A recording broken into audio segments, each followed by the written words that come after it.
queridos amigos do nosso programa Conversando com Kardec. Mais uma vez, estamos iniciando mais um tema que está à disposição lá no Livro dos Espíritos, primeira obra codificada por Allan Kardec. E esse tema nós vamos encontrar especificamente na parte segunda do Livro dos Espíritos, que tem 4 partes, né? A parte segunda que trata exatamente do mundo dos espíritos, e nós estamos no capítulo 7, que trata exatamente de quando o espírito retorna à vida corporal. Então, nós vamos analisar hoje nos casos em que o espírito volta a reencarnar e apresenta um estado de idiotia ou de loucura.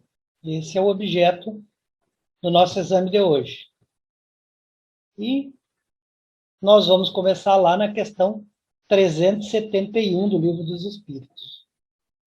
Então, lá foi perguntado aos espíritos se existe algum fundamento em se acreditar que a alma dos cretinos e dos idiotas é de natureza inferior, né?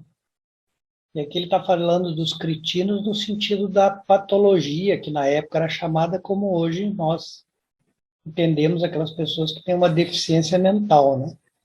Então é disso que ele está perguntando.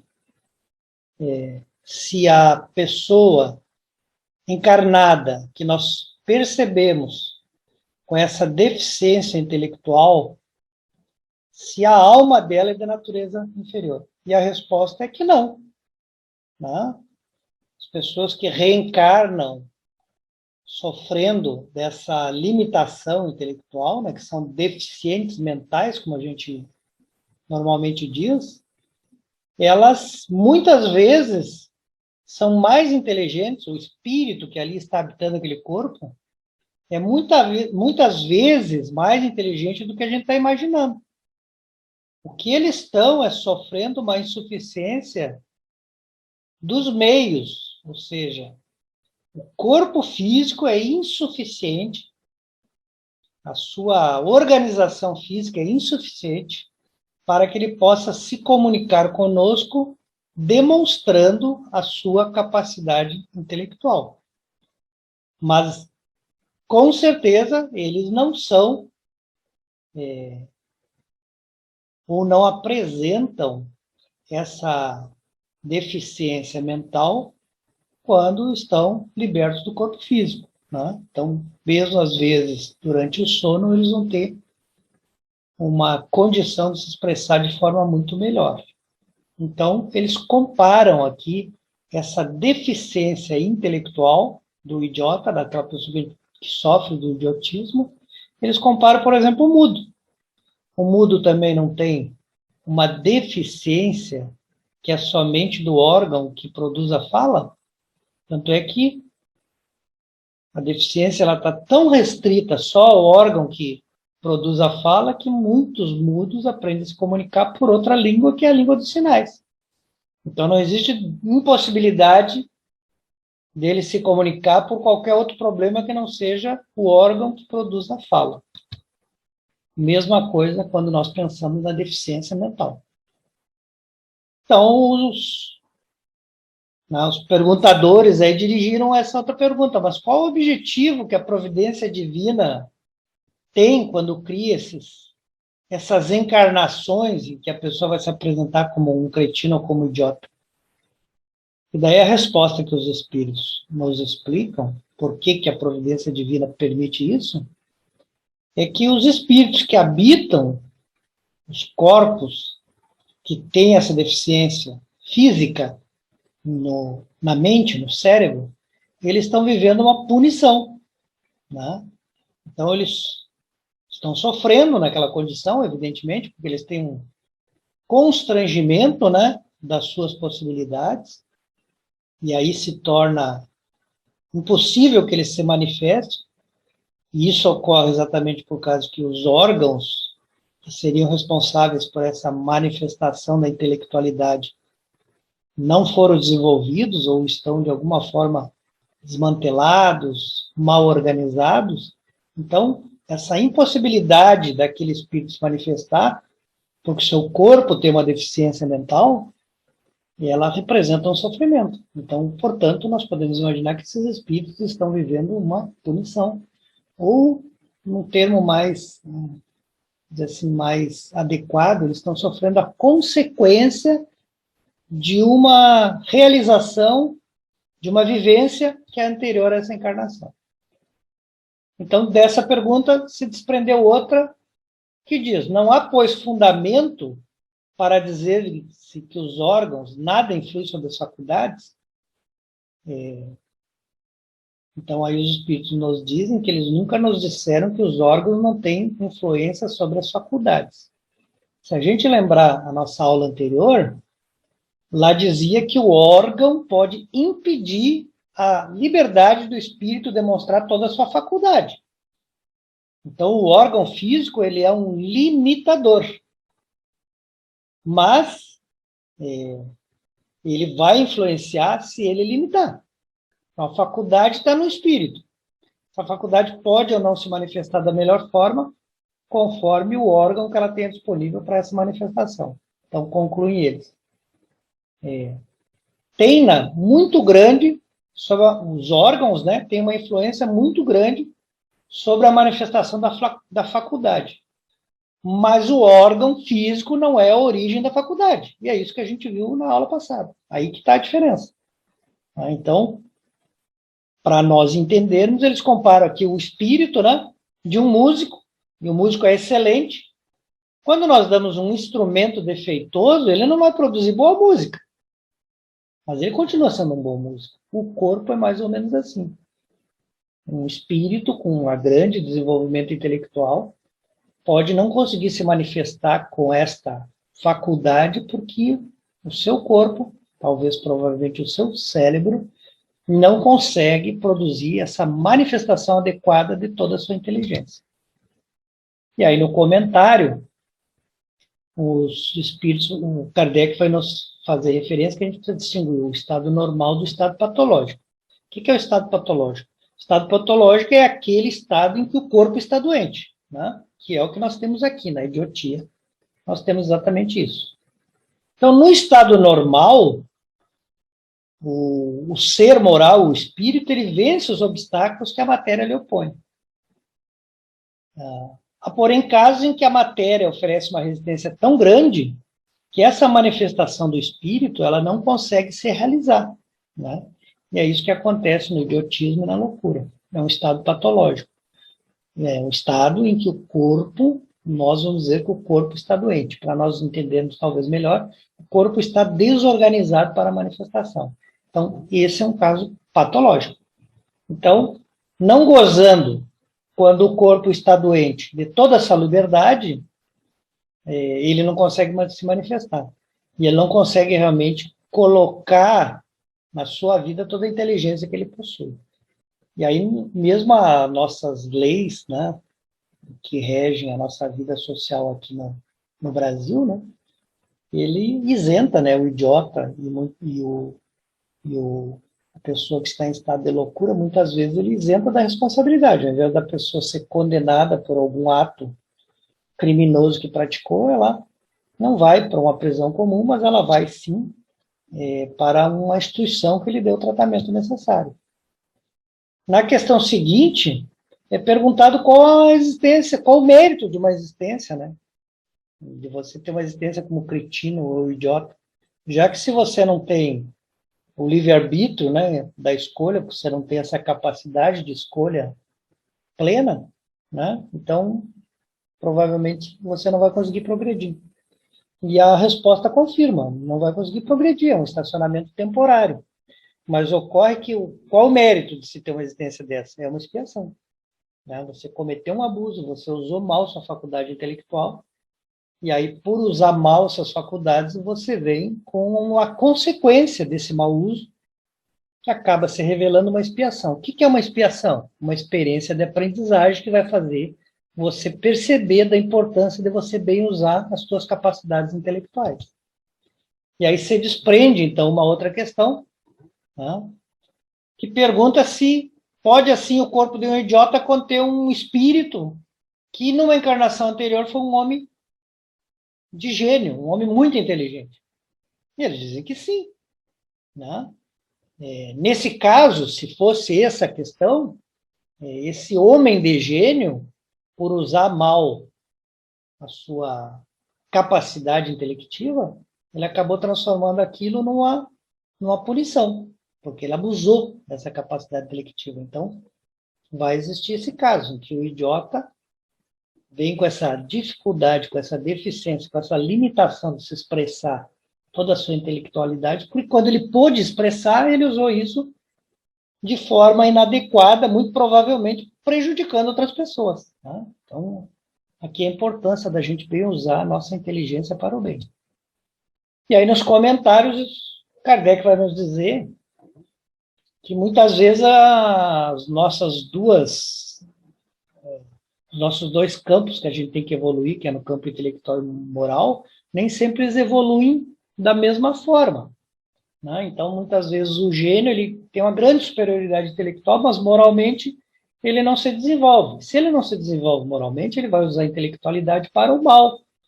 É o que a gente vê, às vezes, que grandes criminosos são extremamente inteligentes. Inclusive, alguns crimes requer daquele que eu pratico uma grande inteligência. Então, é a situação. Você está usando a sua inteligência, suas capacidades, suas faculdades intelectuais para prejudicar outras pessoas em benefício próprio. Isso tem que ter uma consequência, lei de causa e efeito. Né? Então, disso acaba tendo como resultado que ele terá uma outra encarnação, então, na sequência, que vai ser uma encarnação de sofrimentos decorrentes daquele mal proceder. Né? Então, ele faz um comparativo, né? É como se o espírito... O que acontece com o criminoso, né? Quando a gente vai prender? A gente tira a liberdade dele, primeiro pela algema, depois pelas grades. Então, ele está comparando, é a mesma situação. O espírito, né? Que errou, que usou mal a sua intelectualidade, ele vai ter uma algema, né? Assim como uma algema tolhe os movimentos de um homem forte, a idiotia vai ser o instrumento que vai tolher a utilização da sua inteligência. Né? Então, ele diz que os cretinos e os idiotas são os estropiados, né? Que eles tiveram o seu cérebro danificado por esse mau uso. E aí ele diz, o coxo, por exemplo, é um estropiado das pernas, ele não tem as pernas, ele não tem umas pernas que funcionam adequadamente. Né? O cego é um estropiado dos olhos, ele não tem os olhos que consigam funcionar da forma que possa lhe permitir a visão. É o que acontece também quando nós usamos mal nossa capacidade intelectual.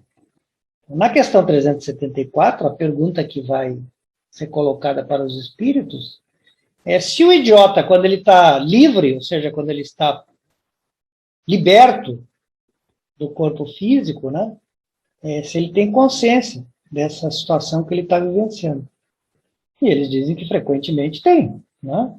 Então, até no sono, muitas vezes o espírito vai ter consequência, vai ter a consciência de que ele está vivendo aquela expiação, aquela prova ou expiação que ele acabou tendo como situação para essa próxima encarnação. Interessante que aqui eles colocam também na condição de prova, né? A gente sabe que toda expiação é também uma prova, né? Nem toda prova é expiação, mas toda expiação é uma prova. Então, que cabe bem a questão da prova, não no sentido, né, de uma missão, talvez, mas no sentido que toda expiação também é uma prova, se você realmente vai conseguir passar, né, e aprender, né, com aquela expiação, né, e obter o aprendizado. Então, toda expiação também funciona como prova. Na sequência, então, nós temos a 375, que fala, ou nos pergunta, né, pergunta aos espíritos, qual é a situação do espírito quando ocorre a loucura. Né?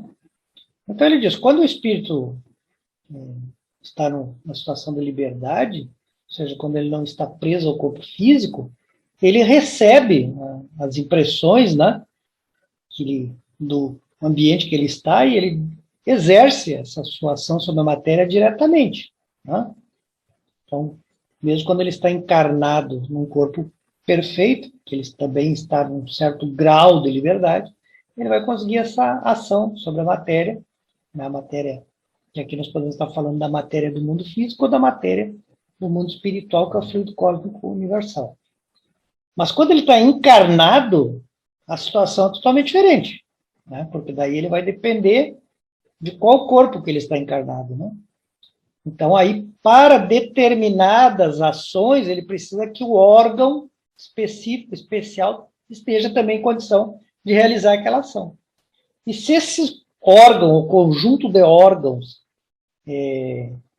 se alterar, estar afetado, não funcionar corretamente, ele não vai conseguir ter a ação e muitas vezes não vai conseguir nem ter a impressão, não vai conseguir nem perceber o que está à volta dele de uma forma adequada.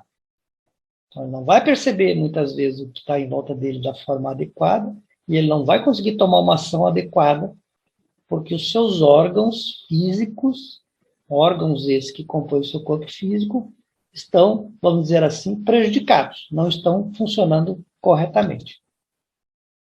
Então, aqui ele vai, de novo, para as comparações. Né? Se um espírito que reencarna perde os olhos do corpo físico, ele fica cego. Né? Se ele danifica o seu ouvido, ele se torna surdo. Né? Agora vamos imaginar, então, que o órgão, né, que preside as manifestações da inteligência, que é o cérebro, né, seja atacado, né, seja prejudicado, seja modificado. Né? Então é fácil para nós entender que, nesse caso, né, o espírito tendo um órgão incompleto, prejudicado, perturbado, essa perturbação, né, vai acarretar uma perturbação na sua manifestação. Então, por si mesmo, né, ele, no seu foro íntimo, ele tem a perfeita consciência, né, do que está acontecendo, mas ele não tem condição de deter, porque ele não tem condição de modificar, porque ele vai continuar percebendo de forma errada a realidade à sua volta e agindo, né, tomando decisões que não são no melhor fluxo que ele tomaria se ele tivesse um corpo físico perfeito. É por isso que lá atrás a gente viu que, nesse caso, até a lei do homem isenta, muitas vezes, de todas as responsabilidades. Assim também vai funcionar a lei de causa e efeito. Disso se desprendeu uma pergunta, né, dizendo, então, o desorganizado é sempre o corpo e não o espírito. Né? Nós vamos dizer, sim, desorganizado, nesse caso, né, é sempre o corpo. Mas convém não perder de vista que, assim como o espírito atua sobre a matéria, também a matéria reage sobre o corpo, dentro de certos limites. O que está nos dizendo aqui?